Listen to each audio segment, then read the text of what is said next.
Good afternoon, everyone. Thank you very much for inviting me, Sanja. And I think this is a topic which has been addressed already before.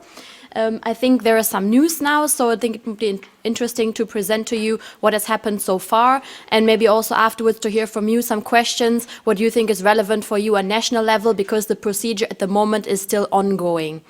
To start with, you probably already heard about EDF. I also have one of my colleagues here in the audience. We are an umbrella organization representing persons with disabilities in Brussels. We have 97 member organizations, and the main topics we work on are, of course, human rights and social policies and accessibilities. I was an accessibility officer at EDF for 5 years, and now I'm a policy coordinator, so I've been working on the topic of passengers' rights also in my previous position. So all in all, I have been following this regulation now for almost 10 years, so I've seen a lot of development, and I think so I would like to share this experience now with all of you.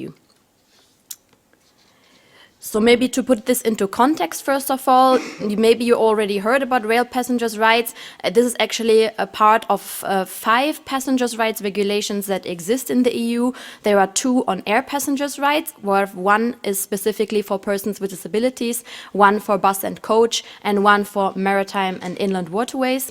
Whereas the rail passengers' rights regulation was the second one that came into force. So they have all kind of been developed successively. The first one was air passengers' rights, then came rail, then came bus and coach, and then came the maritime and inland waterways. Also, to put it into context, you maybe know also about other EU regulations or laws that concern rail in more general. We have the Rail Accessibility Regulation.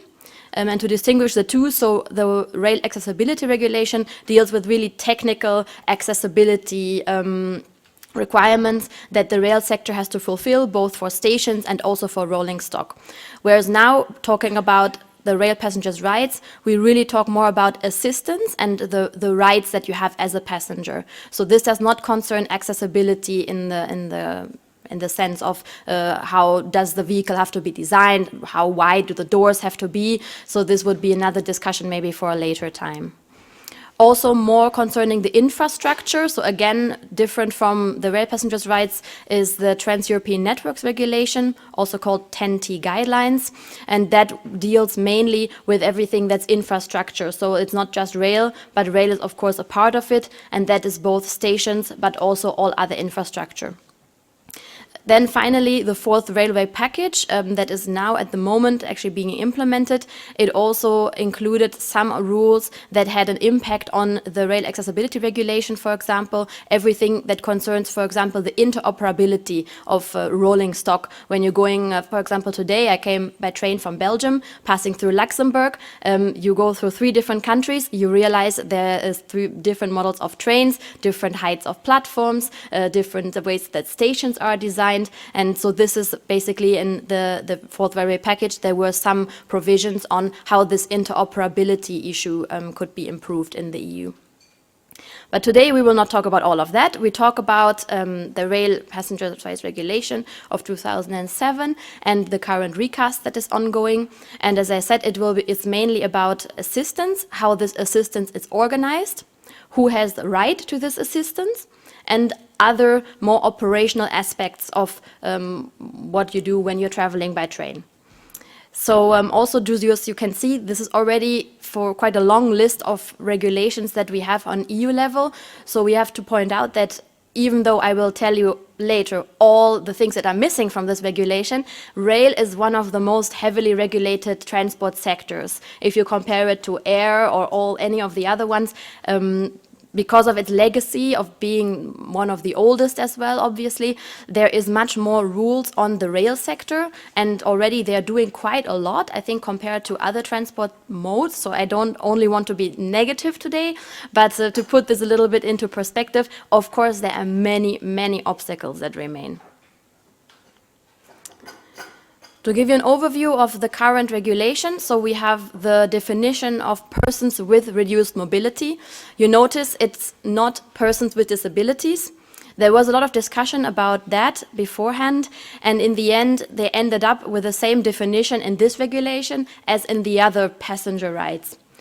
EDF was actually not very happy in the beginning with this definition, because we think it waters down the definition of what you would consider somebody with a disability, because it also actually means in practice people that are traveling with heavy luggage, can be pregnant women, families with small children, etc.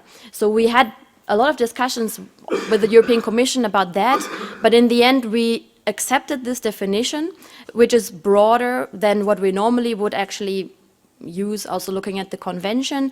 But I think in the end, we always have the argument that since accessibility and also these kind of services and operational rules benefit not just persons with disabilities, we kind of can live with that. Obviously, now in the recast, we made some suggestions for changes, but I'm not sure if this will be changed, because the problem is once you change the definition in this regulation, you theoretically have to go back to the other four, and then you open up a whole new can of worms. So for now, we are okay with that, but just for you to understand in the evolution of this definition, we also had some comments on that. So what rights does this regulation actually give you? I mean, a lot of you probably know this as well. I mean, this is now focusing, obviously, first of all, on rights for persons with disabilities. But maybe good for you to know is, of course, persons with disabilities is only one aspect, so one chapter of this whole regulation. Is Chapter 5 in the regulation. So your rights are under the regulation that your right to transport and to buy a ticket, so you cannot be refused buying a ticket because of your disability. The right to information about the accessibility of the services, which would be, for example, that beforehand you should be able to look up on a website or to call at the station and to ask, for example, is there level access, are there lifts, is there a service during all hours when trains operate that can help me assist? So this should be in place.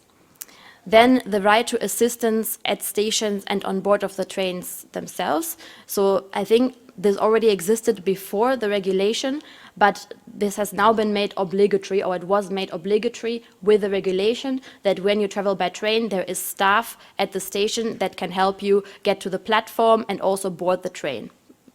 So in many cases, either the platforms or the actual train is not accessible, so you use normally, you have onboard equipment or platform equipment, and of course staff that needs to operate it to help you board the train. Or also, in many cases now, again, as I went today, I saw 5 different stations all in all, and immediately I spotted so many things that were not in line with the regulation, that were not accessible, and so I think it's very interesting to look at that, because even if you get the assistance, you would probably be able to navigate a station perfectly fine by yourself, even if you're visually impaired, if the right accessibility requirements were in place, but in most stations they are not. So you're still relying on this assistance. And finally, your right to compensation in respect of your mobility equipment. A similar paragraph also exists in air travel.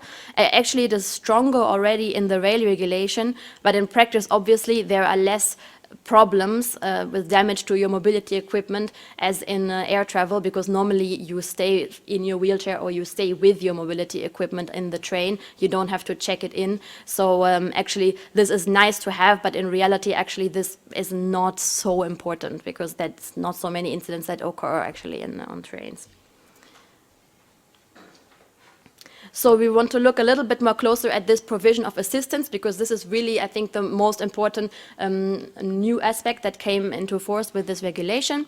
So it is basically our EDF's experience that, of course, as long as independent mobility is not reality, assistance is necessary. So we don't really want to say that it's better to have an assistant helping you, but in the end we have to accept this. At the moment it's still, let's say, a transitionary solution.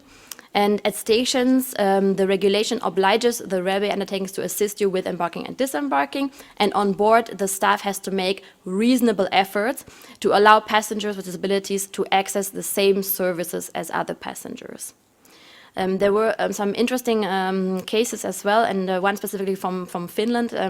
There was actually the request of a person who was a wheelchair user to also access the restaurant car, and that restaurant car was not accessible.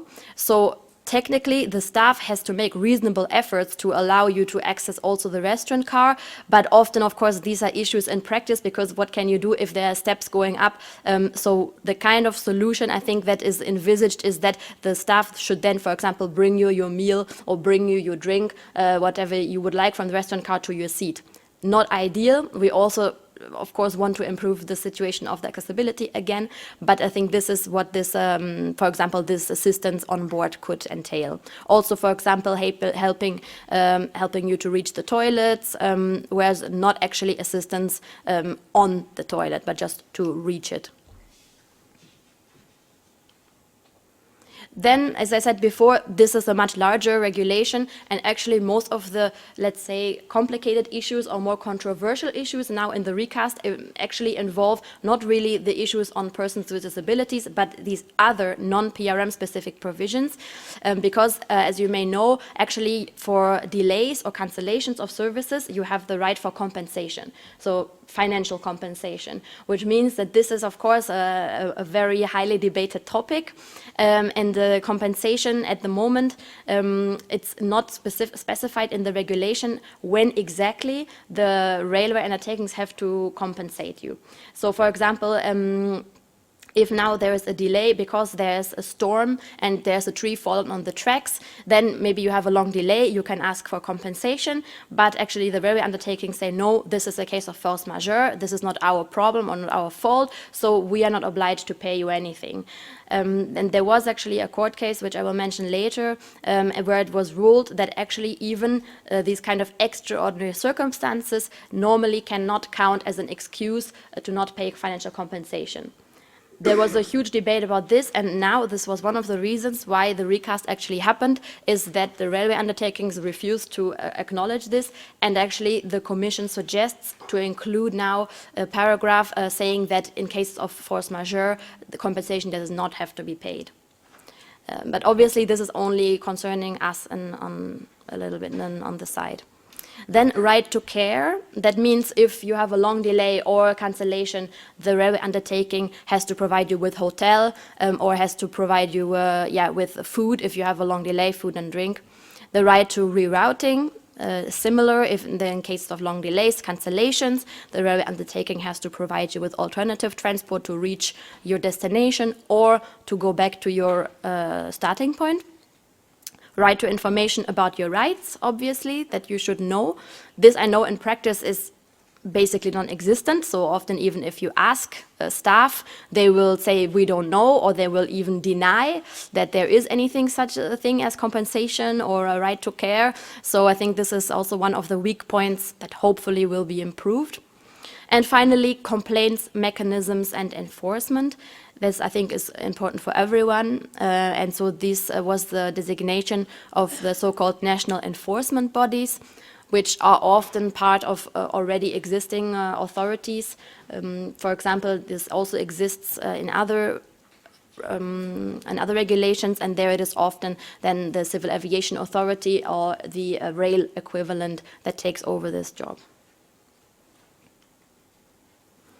I already mentioned it in passing, but so I'm going a bit into detail now with what are the problems with the current regulation and why does it have to be revised. So I mentioned already this force majeure, and this is actually one of the core reasons why it is being revised, but for us not so relevant. So I will go into more the issues that concern persons with disabilities. One reason is that at the moment there are too many exemptions, and I looked it up, and it is really, it is really ridiculous. So at the moment there are only 5 member states that fully apply the rules in the regulation. 5 out of the 28. I can look up which ones they are because I thought it was interesting to know. And so at the moment it's only Belgium, Denmark, Italy, the Netherlands and Slovenia that fully apply the rules. And the others all have varying degrees of exemptions. And often this concerns especially urban, suburban and regional services, which are usually the services that are mainly used, people use in their daily lives to commute, to go to work, to go shopping. So actually this is a huge weak point of the current regulation. Then, at the moment, what really bothers us for persons with disabilities is that you have to pre-notify this assistance, which is great, you can get it, but you have to tell them 48 hours in advance, so 2 days. And you can imagine if you want to travel spontaneously, I mean, this is impossible, basically. I mean, you can still go to the station and hope that there will be assistance. If you're lucky, maybe there'll be a busy day and they'll say, no, sorry, we have to wait. They will still have to make efforts to do it, but of course you don't have any assurance. And also if you want to depart from a smaller station, this is even more complicated because it might not be staffed at all. So this is at the moment, for us, the weakest point for persons with disabilities. Another restraint is that passengers need to arrive an hour in advance if they have booked assistance. And I can give you the example of one of my colleagues who also commutes to Brussels for work, and she comes by train. She's visually impaired, and imagine now she has to do every day, she wants to be at work at 8 o'clock, she would have to be at the station at 7 just to get her assistance, which takes them 2 minutes to accompany her from the entrance to the platform. She has other things to do, she has a child to drop off at daycare, so in the end what she does is usually she just tries to get to the platform by herself, with all the risks and complications that might entail. So it's a huge, it sounds little, but it's a big inconvenience in people's daily lives, obviously. Then also a problem that we identified is that assistance is not available at all times when trains operate. And it has happened that people have actually a conference and they need to leave with an early train at 6 o'clock in the morning, but assistance services, sorry, only start at 8.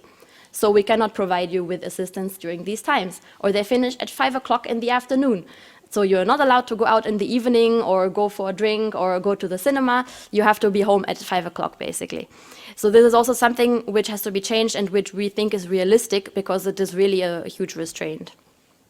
And then what's also an issue is that sometimes there are indirect charges if you book assistance, because assistance, according to the regulation, has to be for free, and booking has also to be for free. But for example, Deutsche Bahn, they have a phone number that you can call, which you then have to pay for, which is not a toll-free number, but you have to pay for the call. Then we have, at the moment, there is no obligation to provide any accessible alternative transport. So if there is a bus replacement service for a rail service that has been cancelled, it might be a bus which is not accessible, so again, you are stranded. Then we have no obligation to provide information in accessible formats, and also, at the moment, no obligation for disability awareness training of staff. This also hopefully will be improved. So now we look at the Commission proposal. A little bit, I will give an overview of what happened so far. And there you see the proposal was published in September 2017. Then we had the Parliament report in November last year.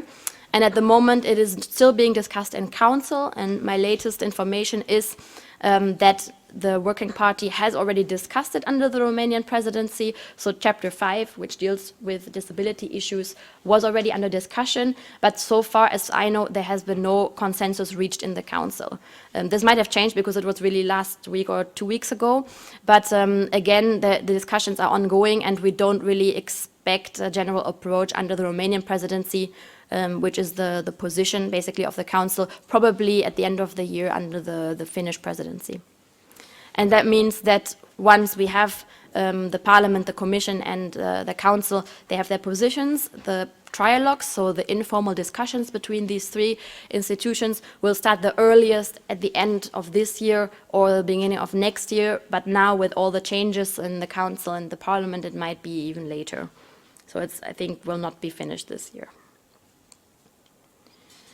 And so the Commission proposal, I think I mentioned most of these situations, is of course a little bit different from our perception, but their main goal was to clarify this problem, the situation in case of force majeure, to limit the exemptions. And luckily, they also realized that it was a big problem. Then to strengthen the rights of PRMs, which I think was for us actually a positive surprise, because we didn't think that they would be so open to making changes, and actually that was one of the priorities that they mentioned. And then to strengthen enforcement and complaint handling, which also we had identified as a weak point, and then ban discrimination on grounds of nationality or residence. This is more for buying tickets, because at the moment you cannot buy, for example, tickets online from rail operators from abroad. This is complicated, or you get through tickets. And then better information about passengers' rights, and that, of course, we also agree with.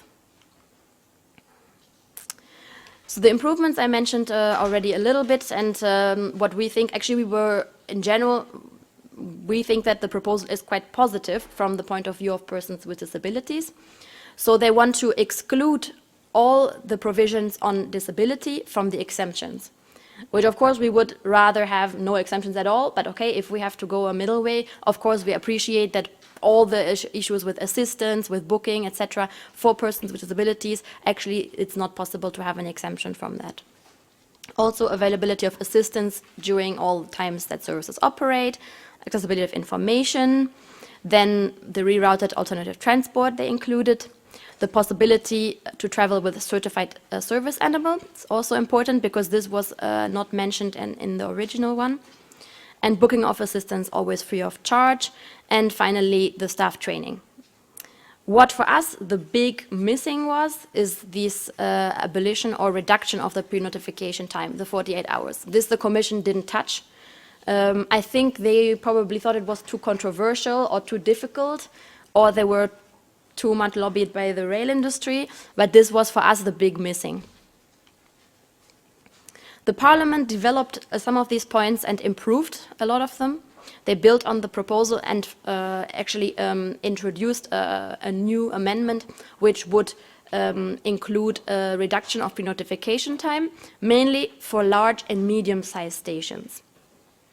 They also had an amendment on accessible and easier complaint handling procedure and involvement of DPOs, so of disabled persons organizations, to improve the services, especially I think this is the training. And strengthening, of course, the enforcement was in our interest as well. And finally, they introduced an amendment which was a bit funny. I'm not really sure how we managed to get this, but they actually ask for an accompanying person always to travel for free with a person with a disability if there is no independent access possible. This is already possible in some member states, but only for certain disabilities.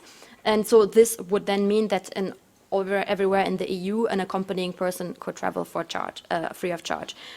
My personal opinion is that this will not pass in the Council, but maybe we're lucky. And so the issues that remain to be discussed is so mainly the pre-notification. And there we have the main problem that we don't know what will be done for the small and especially unstaffed stations. Because as I said, the rail undertakings still have to make reasonable efforts to give you assistance, even if you haven't pre-notified. But imagine if it's a station somewhere in the middle of nowhere that has maybe 3 trains departing every day, there will not be staff. And actually this is a trend that we see is developing everywhere in the EU, that there's less and less staff at stations. There's even driverless trains now, though there's no accompanying staff. So we actually have thought about it internally, and we have discussed also with the railway industry to think of solutions, because this is a general development, and I'm afraid that it will be difficult to stop this development. We have worked together with also the transport union and also with the older persons organization to ensure that staff stays in stations and on trains. But as I said, it's a really difficult fight, and in the end, this is something that I don't think the Commission or the EU can really regulate on this, because this is the railway undertakings that decide, so it's a tricky one.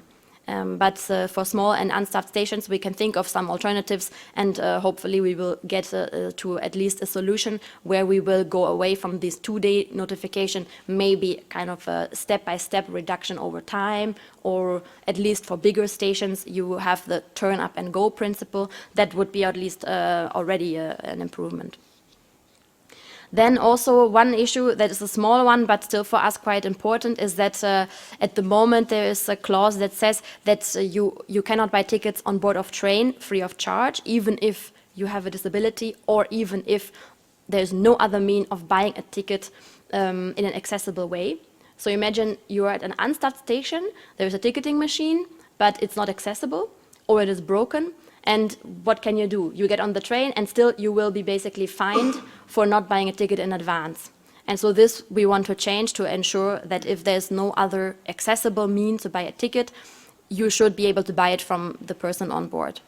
And of course, you can buy it also online or via an app, but as you all know, even that has accessibility problems, and not everyone uses a smartphone, etc., etc. And then I think the whole issue of staff training can be improved. There is actually no coherent or comprehensive curriculum suggested by the Commission. It just says staff training should be conducted, and it doesn't say what actually should be done in the training. And in other transport modes, especially in air, we have a very detailed curriculum that actually could be easily adapted also to rail. And this is something that we would like to see so that it's clear. We have asked railway undertakings, what are you actually doing at the moment? Nobody wanted to share their curricula with us. So I guess they all have something because they do trainings, but we don't really know what exactly they are doing. With some exceptions where our members are also involved. So we have, for example, our Italian members in the north of Italy. They are involved, for example, with the local train operator in Milan, and they actually run the training. So there are some good practice examples. Of course, I want to highlight that as well, but we would like to have an EU-wide rule and not just some good practice examples.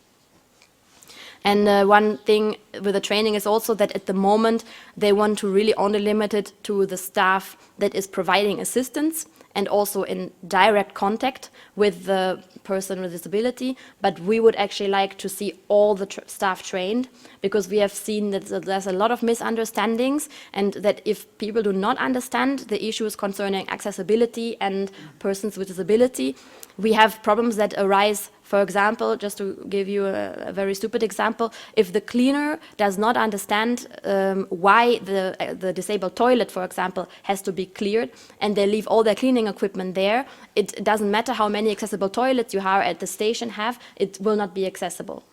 Or, for example, if the builders or the construction workers are not informed or trained, and they leave obstacles in the way of the platform that are tripping hazards, etc. So we would like to see actually all staff being trained. So just to kind of wrap up and make the connection now again with the CRPD.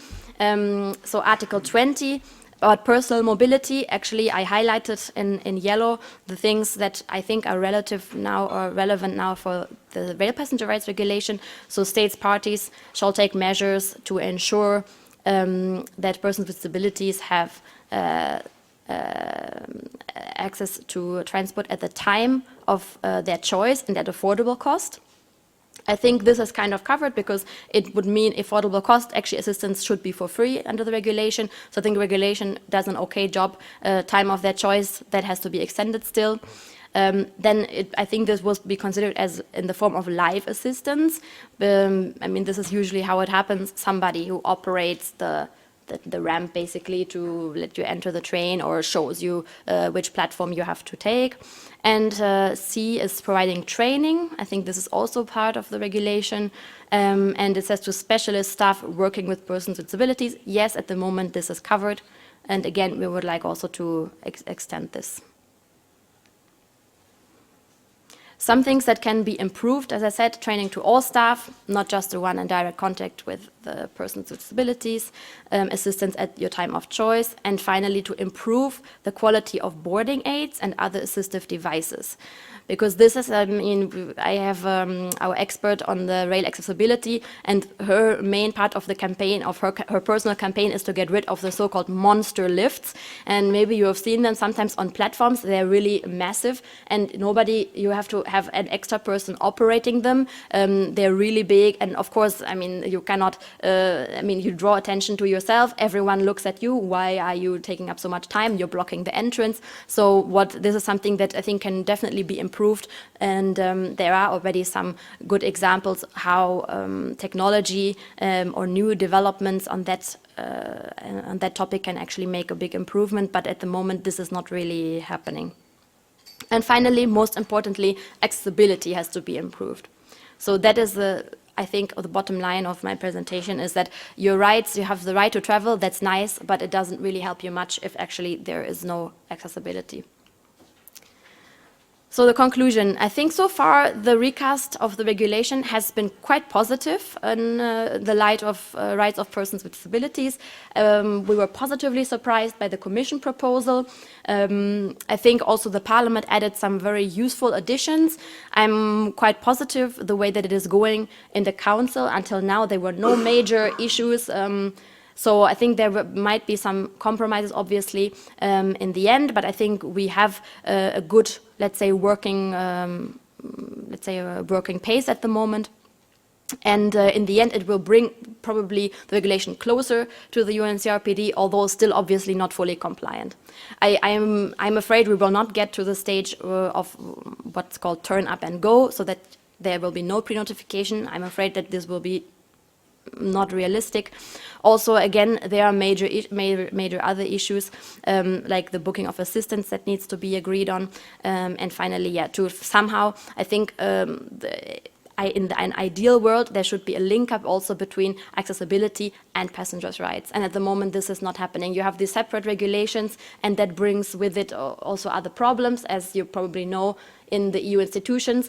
2 different units are responsible for these 2 different regulations. They don't always talk to each other. So in the end, I think in the conclusion is again a need for improvement of accessibility in order to have a real impact on people's lives.